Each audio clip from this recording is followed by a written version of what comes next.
Imagine uma noite em que tudo mudou.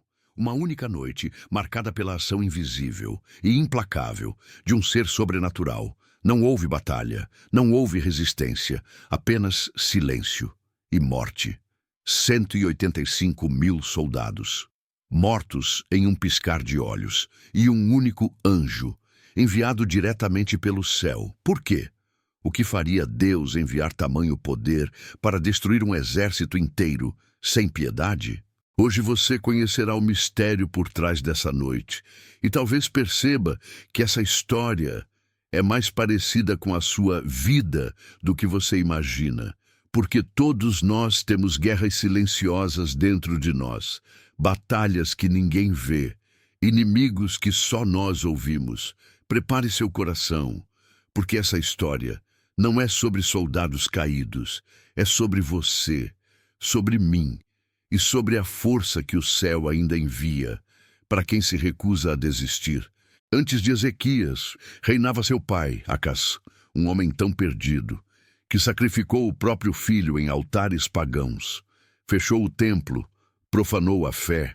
Judá era como um corpo infectado, vivendo, mas sem alma. Altares estranhos nos cantos, deuses mudos nos corações, e o verdadeiro Deus, esquecido, parece distante. Hoje muitos vivem assim. Religião nos lábios, mas ídolos no coração. Perfis perfeitos, ambição, fama, dinheiro. Trocaram o altar por vaidade. Trocaram a presença por performance. Mas então, algo muda. Ezequias assume o trono.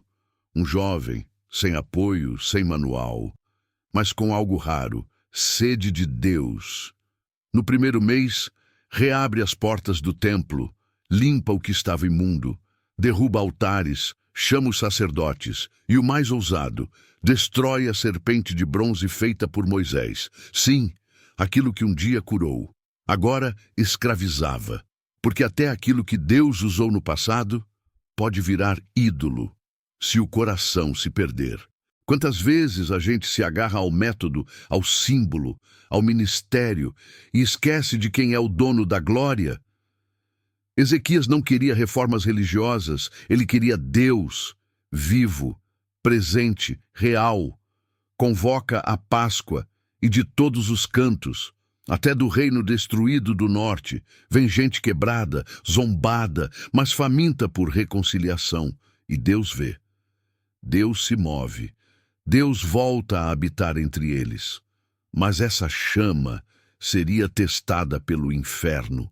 Senaqueribe, rei da Assíria, um monstro coroado, um império de sangue e terror. Ele destruiu o reino do norte e agora cerca Jerusalém. Ezequias tenta evitar o pior. Envia prata e ouro, tirados até do templo, como tributo ao rei assírio. Mais de 11 toneladas, uma tentativa desesperada de preservar a cidade. Mas Senaqueribe zomba. Nada satisfaz sua sede de conquista. Ele envia Rabsaqué, um mensageiro com veneno na língua. Ele grita diante dos muros: vocês acham que esse Deus vai salvar vocês? Nenhum Deus resistiu ao meu rei, e o de vocês será diferente. E ali, o povo treme, porque o maior campo de batalha não é o campo, é a mente. Quantas vezes você já ouviu essa voz? Deus te abandonou. Você não vai suportar. Não adianta orar. É o Rabsaqué moderno. E às vezes, ele fala com sua própria voz. Ezequias poderia tentar negociar. Poderia entrar em pânico. Mas não. Ele sobe ao templo. Não como rei, mas como servo. Espalha a carta de afronta diante de Deus e diz: Senhor, isso aqui não é sobre mim. É sobre o teu nome, teu povo, teu poder. Não foi uma oração bonita. Foi real, cheia de dor, cheia de fé. E o céu ouviu. Naquela noite, não houve relâmpago, não houve estratégia. Houve um anjo. E quando o sol nasceu, 185 mil corpos estavam no chão. Sem espadas, sem gritos, só o sopro da justiça divina.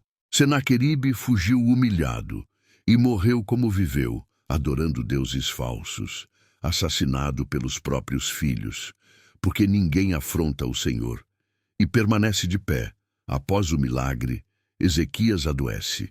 Isaías entra no palácio e sentencia: você vai morrer. Mas Ezequias não aceita o fim calado, vira o rosto para a parede e chora. Ora, não como rei, mas como filho. E antes que o profeta saísse, Deus manda ele voltar.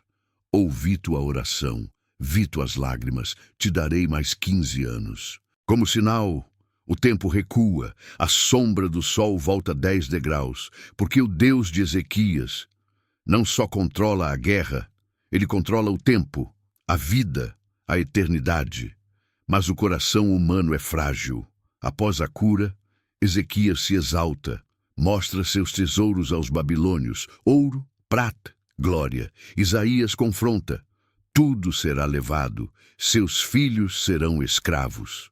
E mais uma vez, Ezequias chora, se humilha, e Deus, de novo, responde com misericórdia. Ezequias descansou, lembrado como um dos reis mais justos da história de Judá. Seu legado, fé, coragem, arrependimento sincero. Mas seu filho, Manassés, subiu ao trono e escolheu o caminho oposto, reconstruiu altares pagãos, profanou o templo e mergulhou a nação em uma escuridão ainda mais profunda do que nos dias de Acaz. A restauração virou ruína, a fidelidade deu lugar à corrupção, porque o que é herdado precisa ser escolhido. A história de Ezequias não é sobre religião, é sobre fé real, frágil, mas viva. É sobre um Deus que ainda ouve. Quando você ora com sinceridade, se hoje você está cercado por dívidas, doenças, medo, solidão, faça como Ezequias.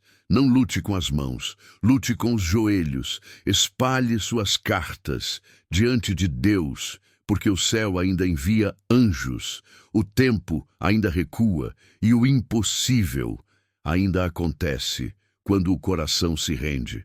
Se essa história falou com você, escreva nos comentários: eu quero voltar para Deus. Curta, compartilhe, se inscreva no canal e lembre-se, você pode estar cercado, mas não está sozinho. Deus ainda guerreia por aqueles que o invocam de todo o coração. Quantas vezes a gente vive como Acaz, sabendo o que é certo, mas sacrificando a fé no altar das aparências? Hoje, muitos ainda fecham os olhos para a verdade e abrem o coração para o que satisfaz por um instante. Templos modernos estão cheios, mas almas vazias. As redes mostram luz, mas os quartos escondem trevas. Não é preciso ser idólatra como nos tempos antigos.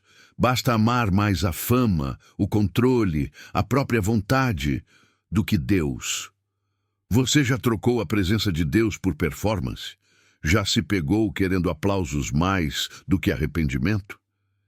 Ezequias começou jovem, sem manual, sem herança espiritual, mas com um desejo: fazer o que é certo aos olhos de Deus. Hoje muitos jovens acham que precisam de experiência.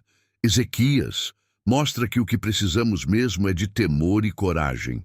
Ele limpa o templo, mas e nós? Quando foi a última vez que você limpou o coração do que não devia estar lá?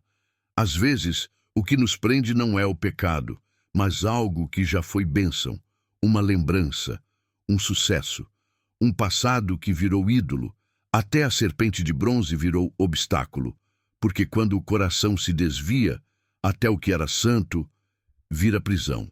Você tem se agarrado ao símbolo, à tradição, à rotina ou ao próprio Deus.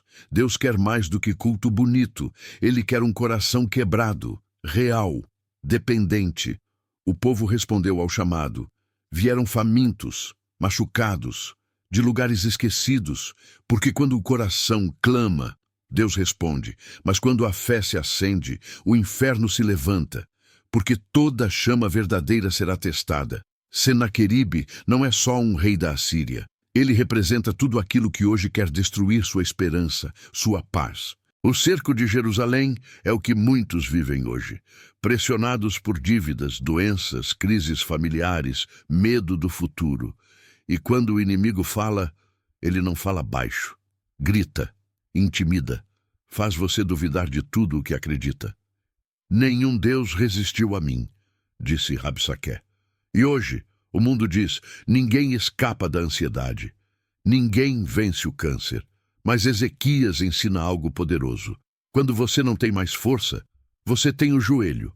Ele sobe ao templo, sozinho, em silêncio, espalha suas dores diante de Deus e ora, com verdade.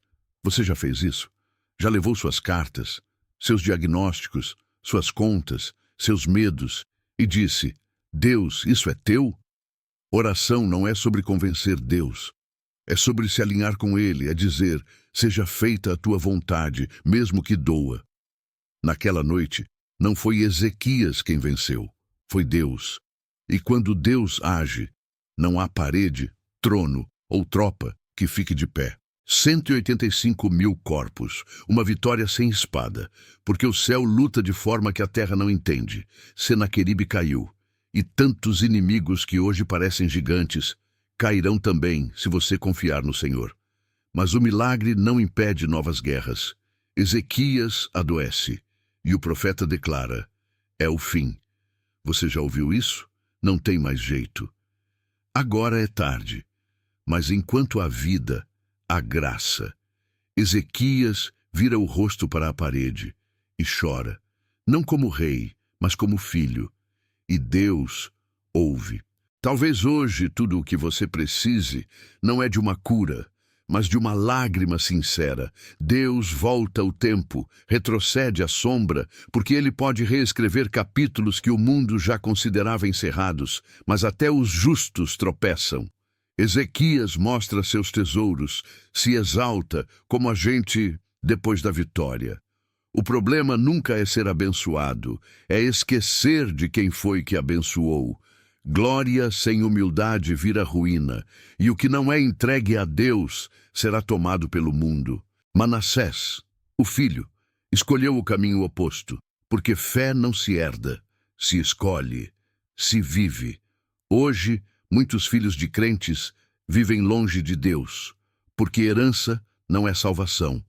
Você pode ter crescido no templo, mas só será salvo se escolher o caminho. A história de Ezequias é a sua história, sua guerra, seu cansaço, sua chance de confiar outra vez. Se hoje você está cercado, lembre-se, o maior campo de batalha é o coração. E o maior milagre não é o que Deus faz fora de você, é o que Ele transforma dentro. Espalhe suas cartas, mostre suas fraquezas. O céu responde quando o coração se rende. Você pode estar sem saída, mas o que parece fim para o homem é só o começo para Deus. E se esse vídeo falou com você, é porque Deus ainda te quer, ainda te chama, ainda te ama.